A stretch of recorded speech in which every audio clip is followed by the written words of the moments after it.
The most dangerous kind of heartbreak is not rejection. It is spending years convincing yourself that hope is enough. My name is Olivia Bennett, and for 8 years I loved a man who barely knew I existed. Every morning began the same way. I stepped out of the subway, joined the stream of professionals crossing Midtown Manhattan, and walked toward the glass tower that carried Ethan Sinclair's name across its entrance. Sinclair Holdings rose 50 stories above the city like a monument to ambition. Employees admired him. Investors trusted him. Business magazines called him a visionary. To me, he was simply Ethan. The man whose voice I could recognize in a crowded room. The man whose coffee order I knew without asking. The man I had quietly loved since my first week at the company. 8 years is a long time to carry a secret. Long enough to watch someone from a distance and memorize details that mean nothing to anyone else. The way he loosened his tie after difficult meetings. The way he thanked janitors by name. The way he stared out his office windows whenever the city disappeared beneath rain. I told myself it was harmless. A private dream. Something that would eventually fade. It never did. At 27, I had become an expert at pretending. Pretending I did not notice when women from magazine covers attended company events hoping to catch Ethan's attention. Pretending I did not care when gossip websites speculated about his dating life. Pretending I was perfectly content being invisible. That Tuesday evening I finally decided I was done. The realization came while sitting alone in my apartment, staring at the city lights outside my window. My life had become a waiting room. Waiting for feelings that would never be returned. Waiting for courage I never seemed to find. Waiting for a future built around someone who was never truly mine. I opened my laptop and began updating my resume. Maybe a new job would help. Maybe distance would finally break the spell.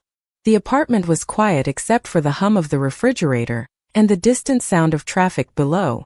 For the first time in years, I allowed myself to imagine a life that did not revolve around Ethan Sinclair. Then my phone rang. I almost ignored it. Almost. The screen displayed my mother's name. Something tightened in my chest immediately. She never called that late unless something was wrong. I answered. Mom. The silence on the other end lasted only a second, but it felt much longer. Olivia, she said softly. I need you to come home this weekend. My stomach dropped. What happened? Another pause. Then the words that changed everything. The family house was in trouble. Rising expenses, old debts, unexpected repairs. The place where I grew up. The place where every birthday, every holiday, every memory lived. They were running out of options. I sat frozen on the edge of my couch while rain began tapping against the windows. The city outside blurred into streaks of gold and gray. My mother tried to sound optimistic, but I could hear the fear beneath her voice. By the time the call ended, my hands were trembling. I stared across my small apartment. The walls suddenly felt closer. The future suddenly felt smaller. Earlier that evening I had been trying to forget a man I could never have. Now I was facing the possibility of losing the only home my family had ever known. And somewhere in the middle of that storm, a decision was waiting for me. I just did not know yet that it would lead directly to Ethan Sinclair. The next morning Manhattan looked exactly the same. Yellow cabs moved through crowded intersections. Steam rose from street grates. People hurried toward offices carrying coffee cups and deadlines. Yet everything felt different to me. When life begins to fall apart, the world has a strange habit of continuing as if nothing happened. I arrived at Sinclair Holdings 20 minutes early. Not because I had work to finish, because I needed time to think. The elevator carried me toward the 38th floor, while my mother's worried voice echoed in my head. The house, the bills, the debt.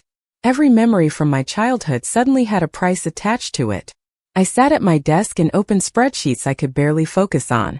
Numbers blurred together. Emails accumulated. Meetings came and went.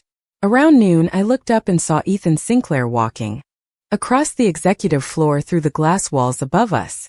8 years later, he still had the same effect on me. Calm confidence. Precise movements.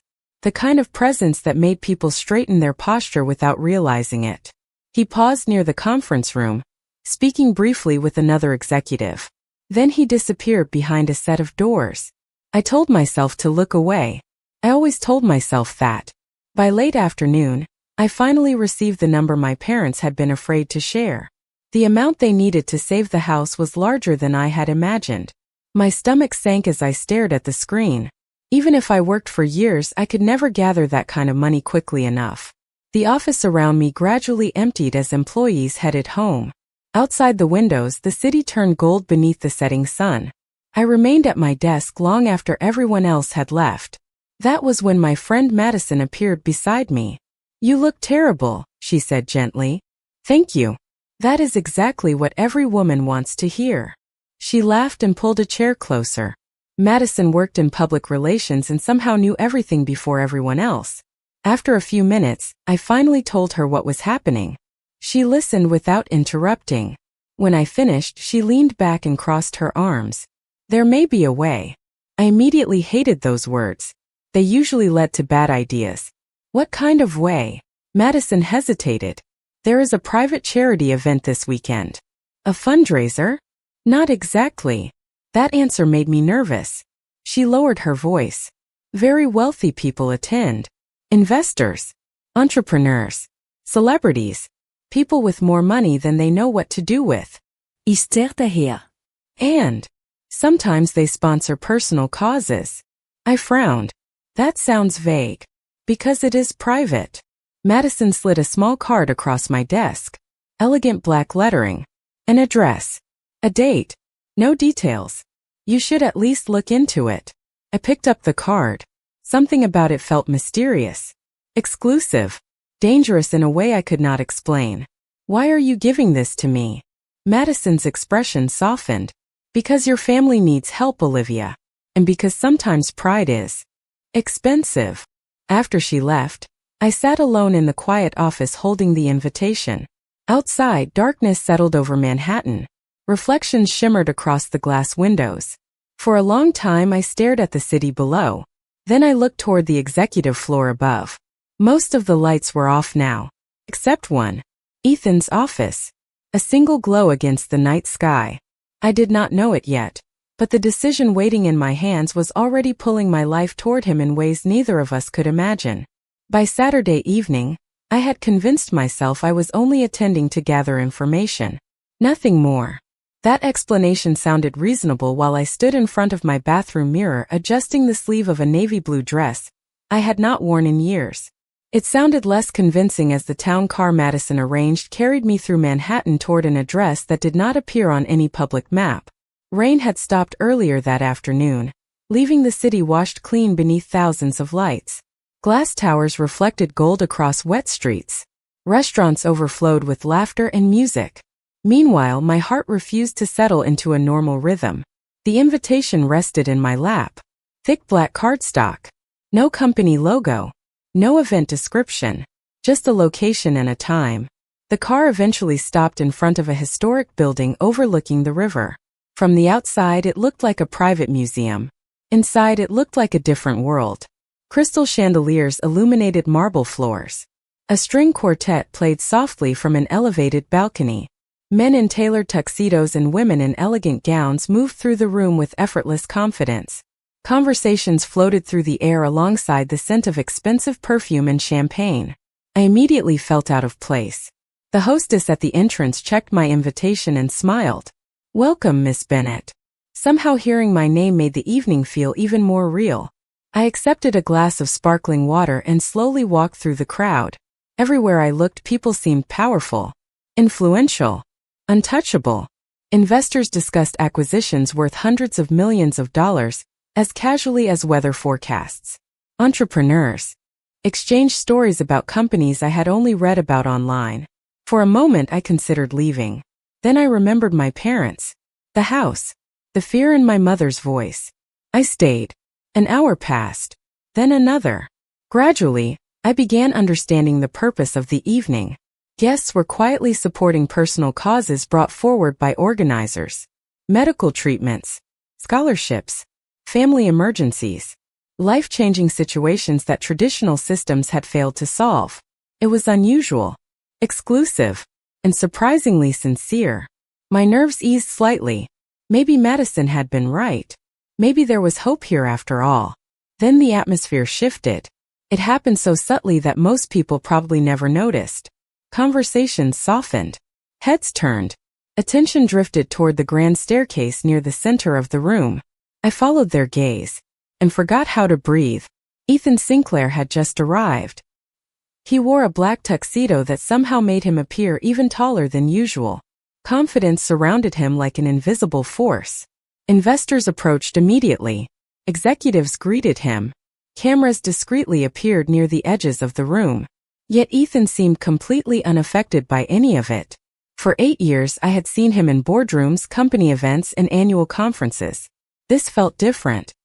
Here, surrounded by New York's most powerful people, he looked exactly where he belonged.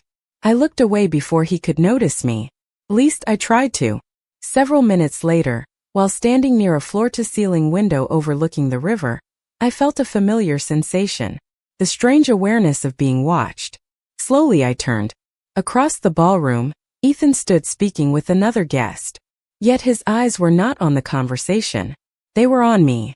For one impossible second, the noise disappeared. The music faded. The crowd vanished. There was only that look. Calm, curious, focused. Then someone stepped between us, breaking the moment. When I looked again, Ethan was already moving through the crowd toward the private section of the venue. And for reasons I could not explain, I suddenly knew my night was about to change. The next 30 minutes felt like a dream I could not quite understand. Guests continued moving through the ballroom while organizers guided participants toward the final portion of the evening. Small groups gathered around illuminated displays showing different personal causes and financial goals. Some people offered support quietly. Others preferred public recognition. Everything remained elegant, controlled, and strangely emotional. I stood near the back of the room, hoping to remain invisible. It was a strategy that had worked for me for 8 years. Unfortunately, that night seemed determined to break every habit I had ever built. An organizer stepped onto the stage and welcomed everyone. Conversations softened. Crystal glasses stopped clinking. Attention shifted forward. One by one, several causes were introduced. Medical expenses, educational programs, family emergencies. Each story was met with generosity from people whose resources could change lives in a matter of minutes. I watched in amazement as problems that would take ordinary families decades to solve disappeared in a few raised hands. Then my name appeared on the screen. My entire body froze. Olivia Bennett. Assistance requested to preserve a multi-generational family home. The room suddenly felt very warm. I had submitted the information earlier in the week through a confidential process, never expecting it to reach this stage. Yet there it was. My family's story displayed before some of the wealthiest people in New York. Embarrassment and hope collided inside my chest. The presenter explained the situation respectfully. No dramatic details. No pity. Just facts. A family facing the loss of a home filled with decades of memories. When the amount appeared, several people exchanged glances. It was significant. More than most individual requests that evening. I lowered my eyes toward the floor. Maybe this had been a mistake. Maybe I never should have come. Then the first pledge appeared. Applause followed. Another guest added more. Then another. The total began climbing. Slowly. Steadily. My heart pounded with every update. Yet the number remained far from what was needed. The presenter thanked everyone and prepared to move on. That was when a familiar voice interrupted from across the room. I will cover the remainder. Silence fell instantly. Not shocked silence. The kind of silence that happens when someone changes the direction of an entire room with a single sentence. I looked up. Ethan Sinclair stood near the front row. Calm. Composed. As though he had merely commented on the weather. The presenter blinked. Mr. Sinclair, are you certain? Ethan's expression never changed. Yes. A few whispers spread through the ballroom. I could barely hear them. Blood rushed through my ears. My family home. The place I thought we were about to lose. Saved in less than 10 seconds. The presenter thanked him. Applause followed. People smiled. Some nodded with admiration. I stood completely still. Ethan did not look toward the audience. He looked toward me. Directly toward me. For one suspended moment it felt as though everyone else disappeared. Then the applause ended. Conversations resumed. The spell broke. I should have felt relieved, grateful, overwhelmed. Instead, one question refused to leave my mind. Why? Of all the causes in the room, why mine? Before I could find an answer, a member of the event staff approached. "Miss Bennett," she said politely, "Mr. Sinclair would like to speak with you privately." My pulse stopped for what felt like an entire second. Because after 8 years of watching him from a distance, Ethan Sinclair was finally asking to see me. My legs felt strangely unsteady as I followed the staff member through a quiet hallway away from the ballroom. The music faded behind us. So did the applause. Every step seemed unreal. 8 years. 8 years of unnoticed feelings, imagined conversations, and distant admiration.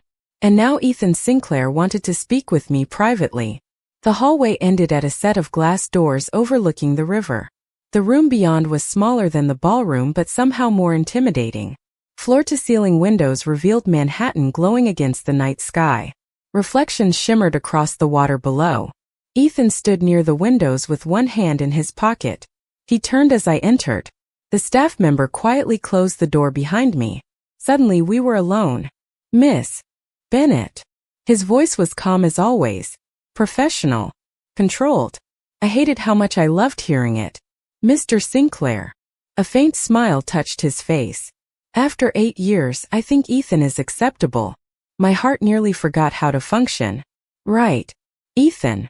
Hearing his first name leave my mouth felt strangely dangerous. He gestured toward a seating area near the windows. "Please sit." I obeyed because my brain had apparently stopped generating better ideas. For a moment, neither of us spoke. The city lights filled the silence between us.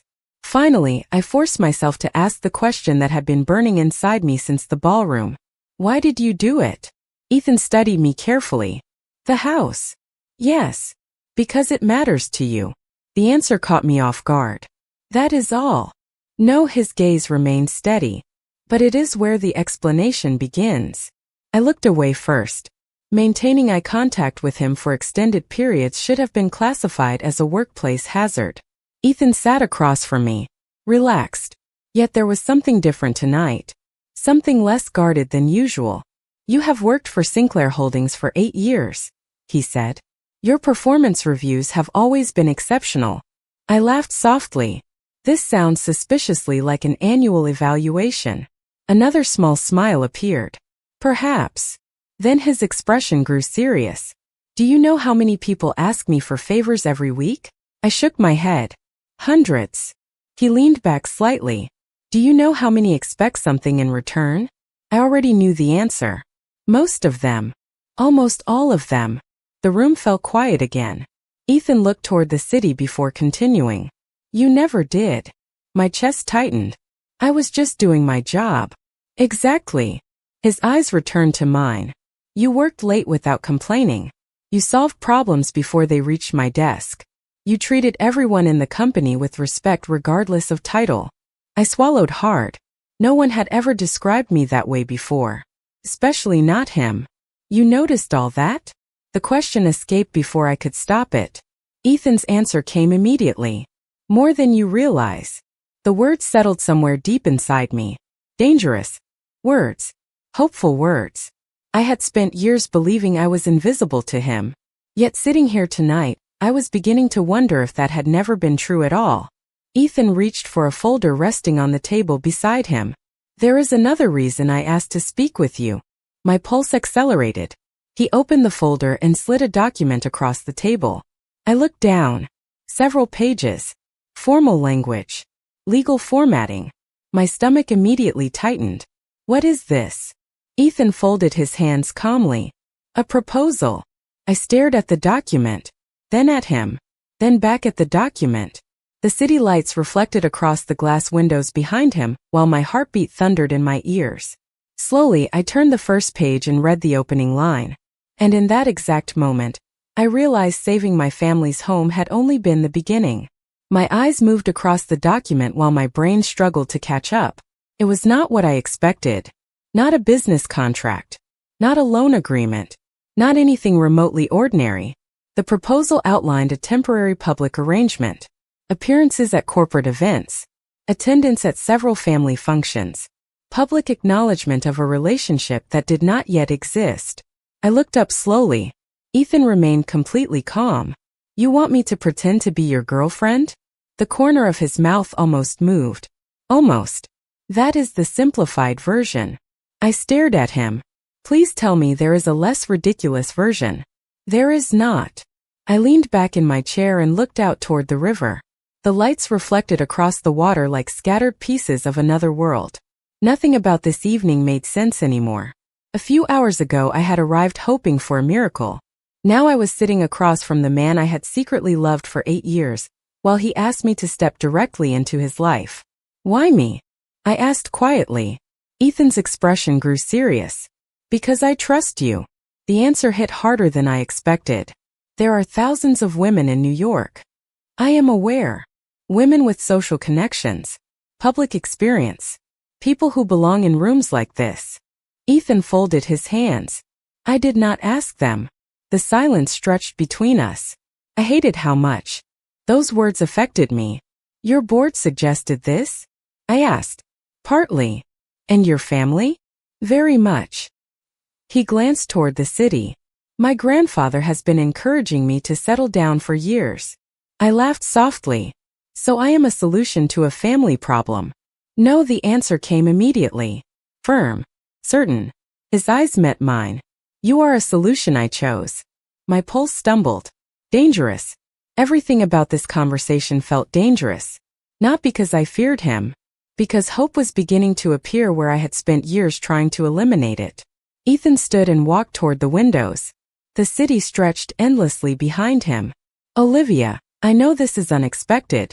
Unexpected was one way to describe it. Completely impossible was another. You do not have to answer tonight, he continued. Take time. Read everything. Ask questions. I looked down at the proposal again.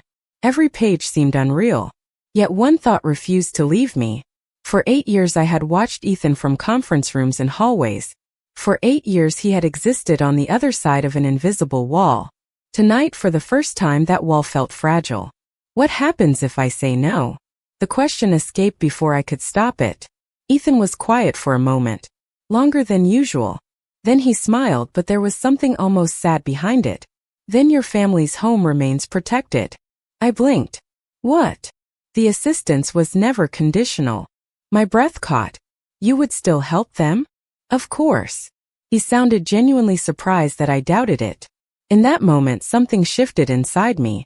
Because suddenly this was not a transaction. There was no pressure.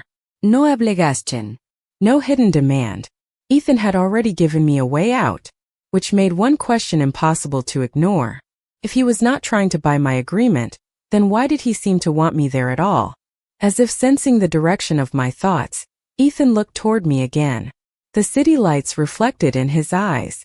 Take the proposal home, Olivia. His voice was low and steady. Then decide whether you are willing to let me become part of your life. And somehow that invitation felt far more terrifying than any contract ever could.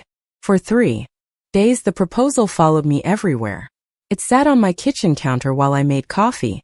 It waited beside my laptop while I answered emails. It occupied the corner of my thoughts during meetings, phone calls, and sleepless nights. Every time I convinced myself the answer was obvious, another question appeared. By Wednesday afternoon I still had not signed anything.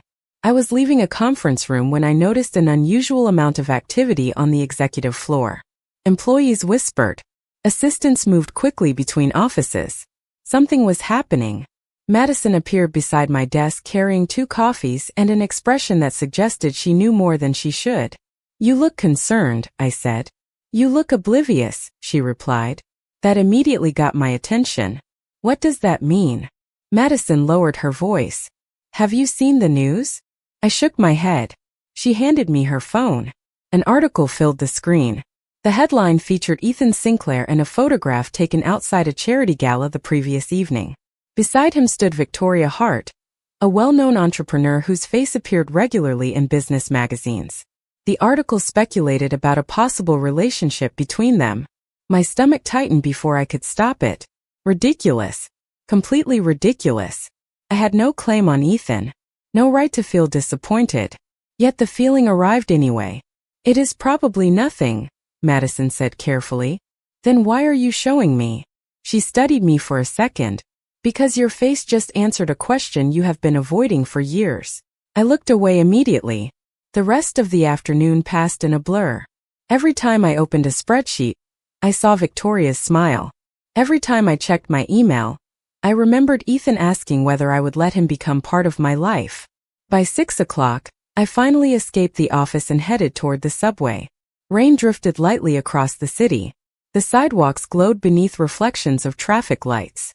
I pulled my coat tighter and focused on reaching home. Then I heard someone call my name. Olivia. I froze.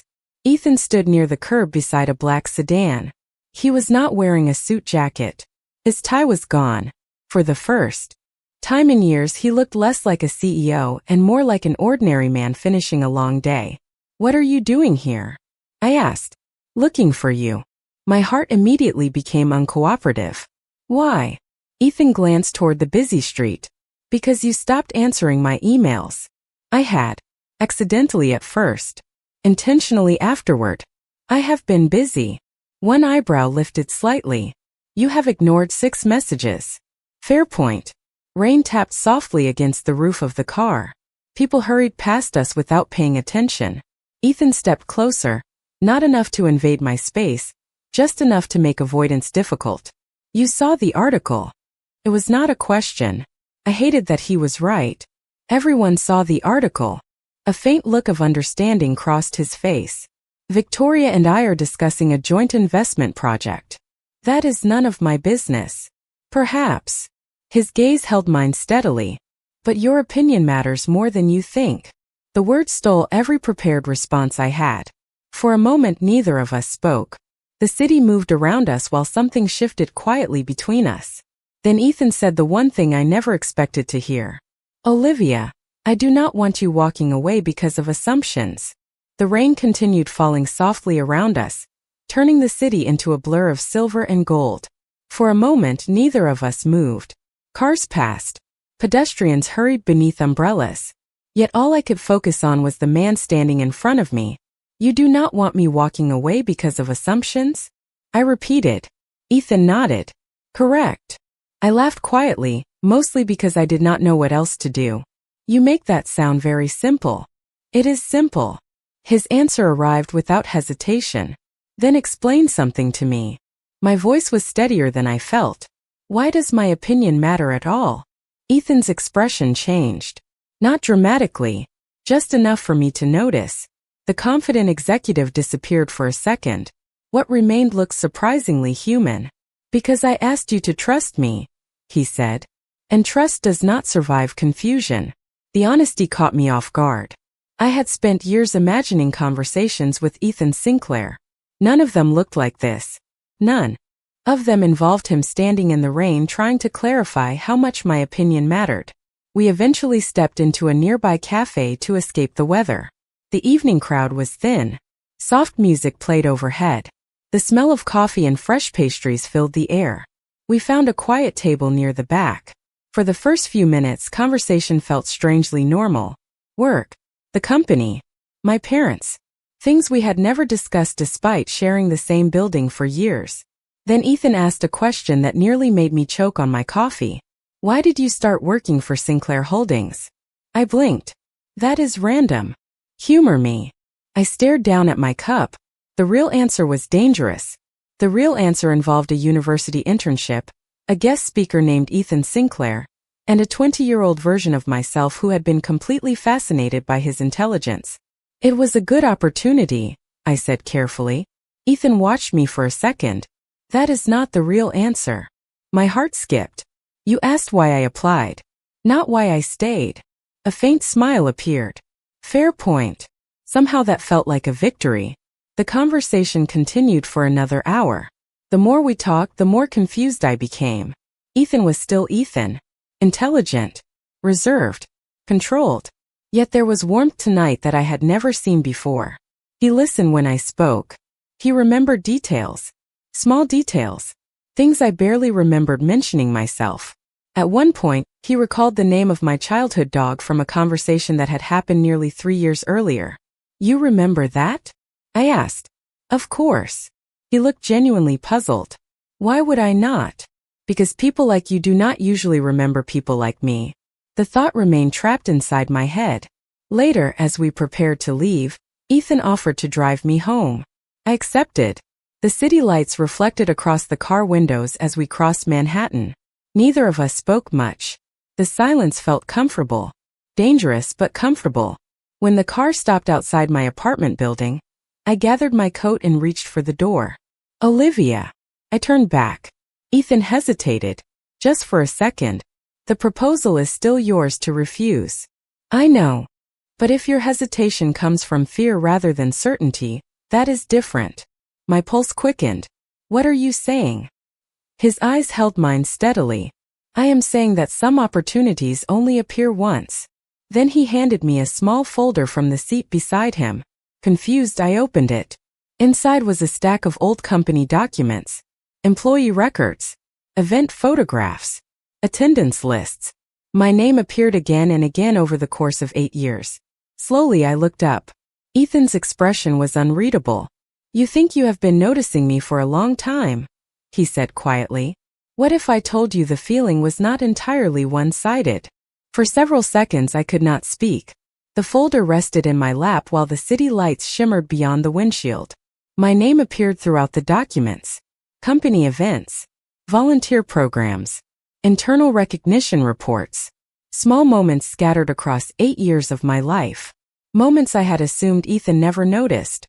I do not understand, I whispered. Ethan looked out the window before answering. Neither did I for a long time. My heart pounded. You kept records on me? A faint smile touched his face. Human resources kept records. I kept remembering them. The distinction should have reassured me. Somehow it only made everything more confusing. I opened another page. There was a photograph from a charity event 5 years earlier. I remembered that day. Hundreds of employees had attended. Yet someone had highlighted my name in the attendance report. Why? I asked quietly. Ethan was silent for a moment. Do you remember the winter storm 6 years ago? The memory surfaced immediately. A blizzard had shut down most of Manhattan. Employees were sent home early. Yes. You stayed. I frowned. The maintenance team was overwhelmed. Exactly. His gaze met mine. Everyone else left. You stayed to help distribute supplies and arrange transportation for employees who could not get home. I looked down at the folder. I barely remembered doing that. It was not a big deal. Ethan laughed softly. You say that often. The warmth in his voice made my chest ache. Olivia, most people show their character when circumstances are easy. You showed yours when nobody was watching. The words settled heavily between us. Outside, traffic moved through the rain-slick streets. Inside, the world felt strangely still. So you noticed me? I finally asked. Ethan's expression softened. Long before you realized it. My breath caught. 8 years. 8 years of believing I was invisible.